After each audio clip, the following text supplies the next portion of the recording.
Ow now, brown cow. Ow now, brown cow. Oh. Hey dude, what's up? Hey, how's it going? Oh, we're going this way. Okay. Fantasy football. That's what we're talking about, right? Absolutely. Week 5 in the books. How do you think your team did? I'd prefer not to talk about it. My bench probably outscored my team. Let's change the subject. Not your team. All right, let's go to the highest scoring team then, and that goes to America's team.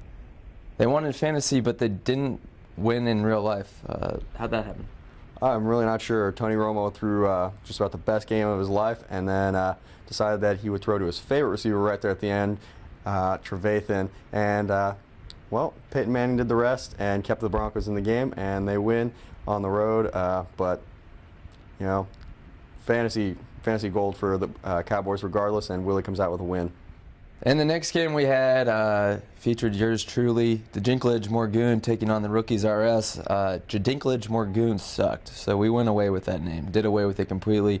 DeGlister Hardunkachud is up next, but I mean, we got a big rebound coming up this week because Rookies RS just kind of put their foot on my throat. But that kicker, Alex Henry out of Nebraska, got me 20 points, picked him up off the free agent wire. He was my highest scorer, kicker, free agent. Starting lineup, 20 points. That's pretty cool. I'm looking. All right, Corey, the next game I want to talk about is DP12 taking on the Chief is hungry, Chief sway, but DP12 gets the win 98-91. I texted him Sunday afternoon, just trying to keep up with the owners. I said, hey, how'd you do this week? He said, man, I completely forgot. Didn't set my lineup. I'm trying to get them in now for the 3 o'clock games, but yeah, the first round didn't look good. What did you think about Chief Sway's team this weekend? Well, the Chief looked real hungry last week, but apparently ate his fill. Came back for seconds against DP12, who doesn't touch his team, falls asleep on game day, and they pull off a win here. But, you know, Coach Wassinger put the game in Matty Ice's hands, and he dropped the ball. He's the high scorer for his team, but couldn't quite get it done. They lose by 7. All right, you ready to talk about your game? Game 4. To catch a Bredesen versus Mile High Madmen, and a Bredesen was definitely caught this week. You got 88 points, 78 points. I'm giving you more credit than you deserve. 78 points, you were caught. What do you think? What changes are coming? Well, we're looking to make some trades, make a run for that Broncos offense that looks pretty good, and maybe start, I don't know, checking before the Thursday night games and putting in C.J. Spiller, Fred Jackson, good idea. Who just sat on my bench and got a whole lot of points for no good reason. And then maybe check on Calvin Johnson in the future, see if his knee's just going to act up right before the game or something. Calvin, you're killing me. Oh, thank you, Justin Blackman, though, 22 points on my bench. Anyway, we'll move on to catch a Bredesen. Controversy continues to swirl around this team after the alleged dogfighting ring, and Mike now Vick goes down. Is he hurt, or how there are dogs on the field? The mystery continues. We're not sure if a pit bull bit him, he tore his hamstring, or possibly the real pit bull, the rapper, came out and bit him. We are still trying to gather up evidence at this point. We're looking over the video.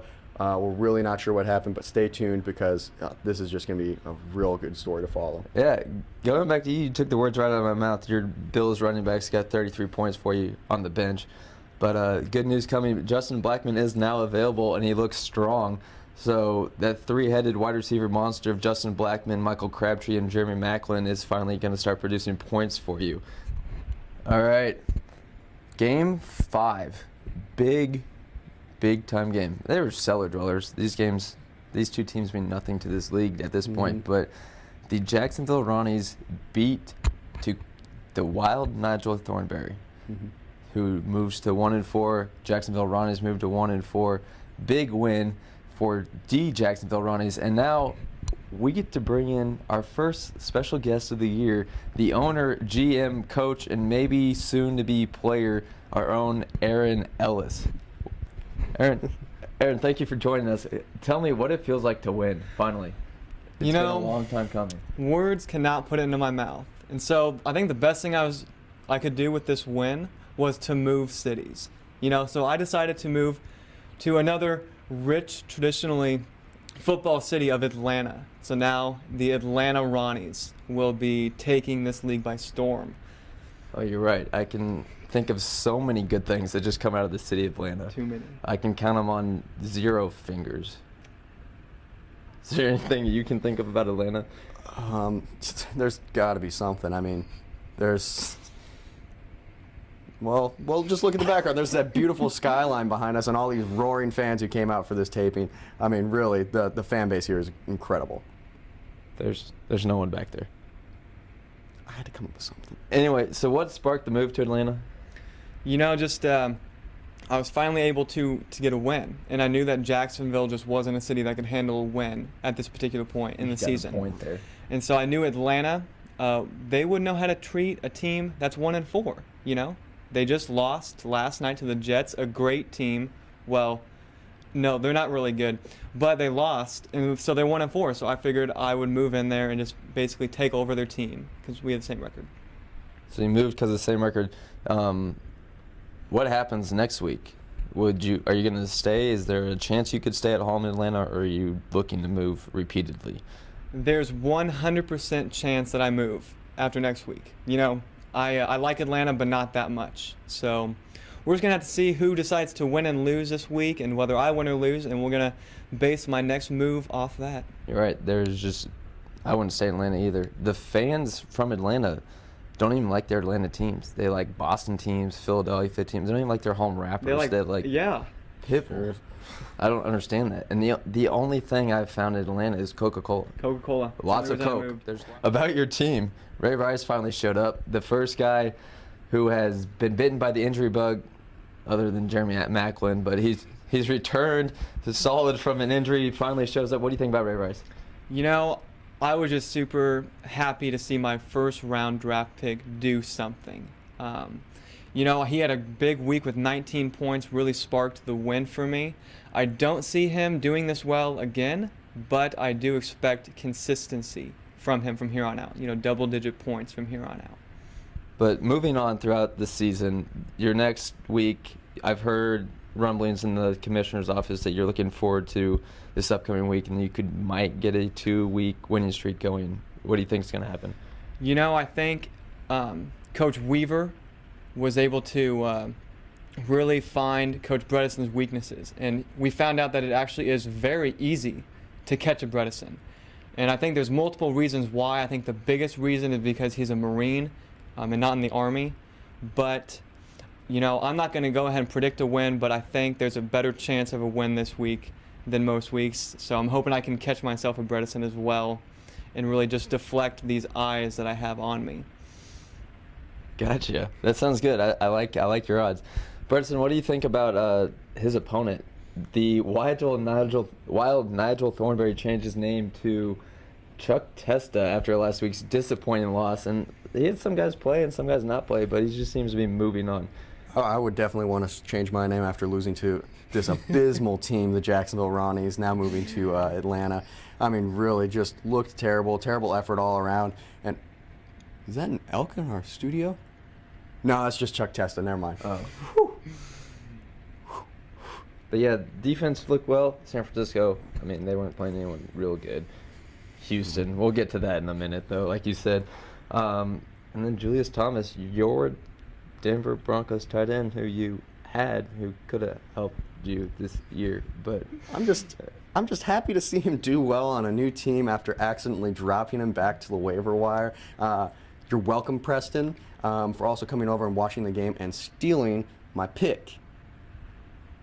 All right, like I said, we'll talk about Houston. Aaron, would you like to stay on and talk about this last game with us? And you got time for that?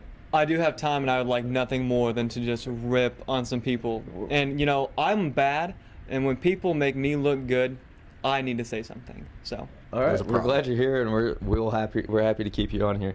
But that last game of the week, you done messed up Aaron taking on Team Warwick. You done messed up Aaron did mess up again, but he caught a break. Playing the lowest scoring team I've ever seen in fantasy football. Teamwork only got 54. Done messed up Aaron got 60. Bredesen, I'll start with you. What did you think of this game? Well, this is probably a preview of the toilet bowl for this year. It's just abysmal all around. Just the terrible, terrible teams just going after it, and really just terrible. And let's go to Team Warwick. Matt Schaub, your quarterback. Oh, you did great. Yeah, putting up a goose egg for you. Did he get injured? Did he not play?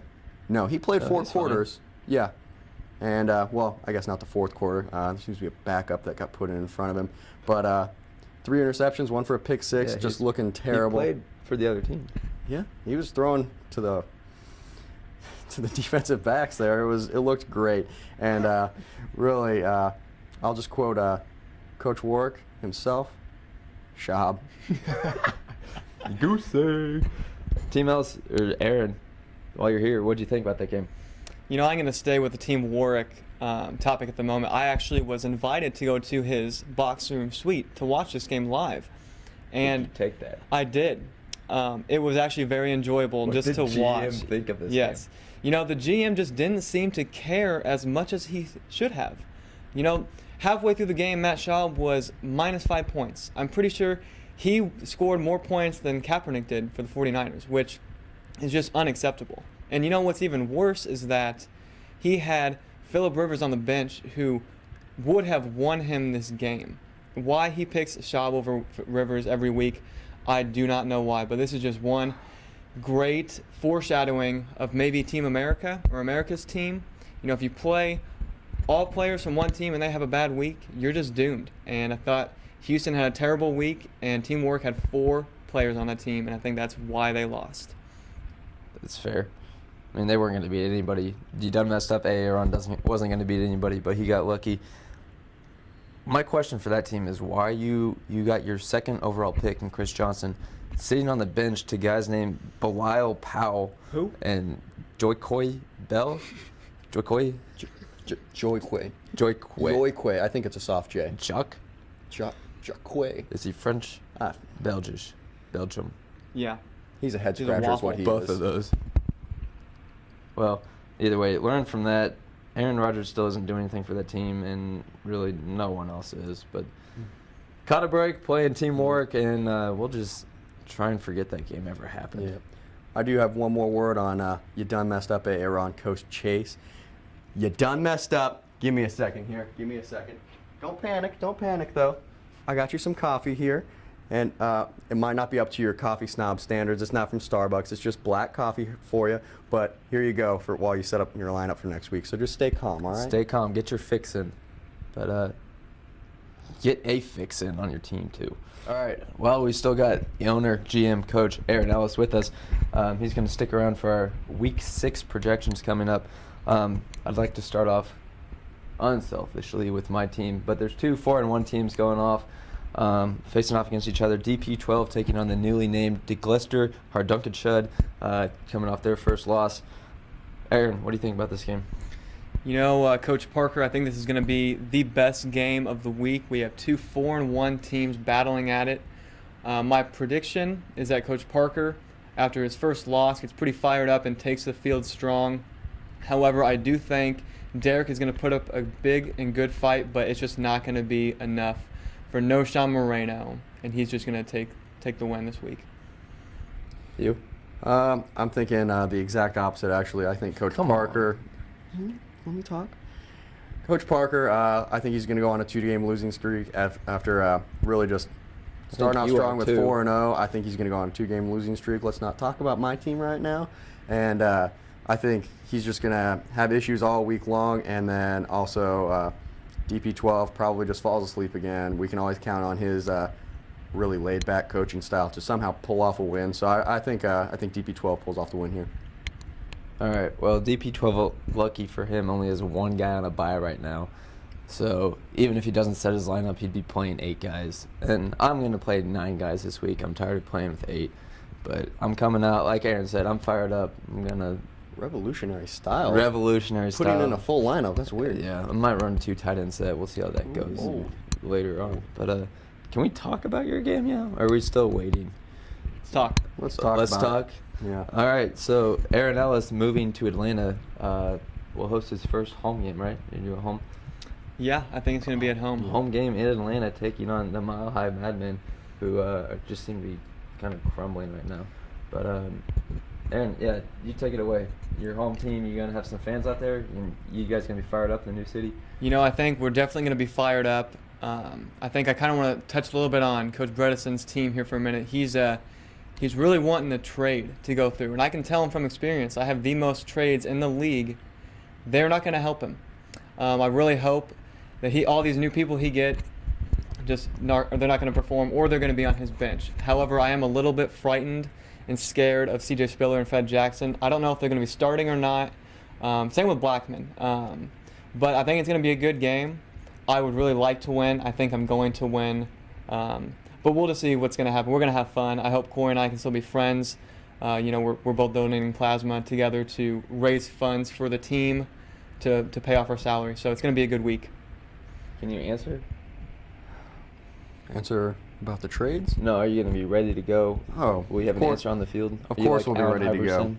We're going to be we're going to address the issue of having talent on the bench for whatever reason for Thursday night games. Jeremy so Macklin. we're really Jeremy Macklin. Where is he at? But we're gonna get them you into put the him? game, Is and he in we're the going closet? to come out there, show a little bit of Marine Corps spirit to this Atlanta team Hoorah. in their own town, and they're gonna go down to Chinatown. Maybe that'll be their new name, new city. But we know you'll never go to Denver, and you're never going to go to KC. They look like they win a little too much. I will take that, though.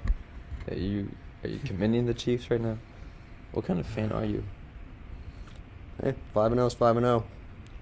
I'd like to see two undefeated teams go at it for the AFC West title, and Agreed. I think Denver's probably got the edge, though. Oh, okay. They both, however, have beat Dallas. Let's keep that in mind. They have both beat Dallas. I don't think we can say that enough. And they have beaten them badly. Badly. Badly. Ugly. Anyway, you're talking about edges. You have the edge right now against Aaron. ESPN has you winning by 2 points. You don't have a running back in. He doesn't have a tight end in. We'll make some adjustments maybe and get that figured out. I'm still going to side with Atlanta, though. They finally have something good in that city, and I'm going to have to pick it because good. Yeah, it is good. T.I. left. He's in jail, so the only good thing now are the Ronnies, and they're going to bring joy to that city, and they're going to come fired up. Remember, good is a relative term. If you compare For it to the Atlanta. rest of Atlanta, it's probably the best thing in Atlanta. So, yeah. The best thing. A 1-4 team. The And- best thing in Atlanta. One more game I want to talk about. The Chief is hungry. We thought he was hungrier than he actually was. Taking on Chuck Testa, who is just, it's like Atlanta good. Just terrible, losing to the worst team in the league. Hungry Chief is projected to lose to Chuck. Who is Chuck Testa? Anyhow, what do you think about that game, Bredesen? I'm thinking Chuck Testa is going to come back, rebound, and beat the Chief is hungry. He's not hungry enough. Clearly, after this week, he just doesn't know what's going on with his team. He doesn't know what to do. Chiefs defense is like one of your highest scores. You need to really address that problem, and you need to get some better play out of your star talents. Yeah. This week. Yep. And also, Wassinger, don't worry about your quarterback dilemma. You can always just take a play right out of Adam Chase's playbook and put in EJ Manuel. Real good start there. It is good. Thank you, guys. Aaron, thank you for joining us. It was a pleasure having you. Thank you for having me, Congrats man. on your first win. Thank you. I hope it continues going on. I do too. You guys, thanks for joining us. We're just looking forward to the rest of the season. It's been a lot of fun. More great things to come. Stay tuned.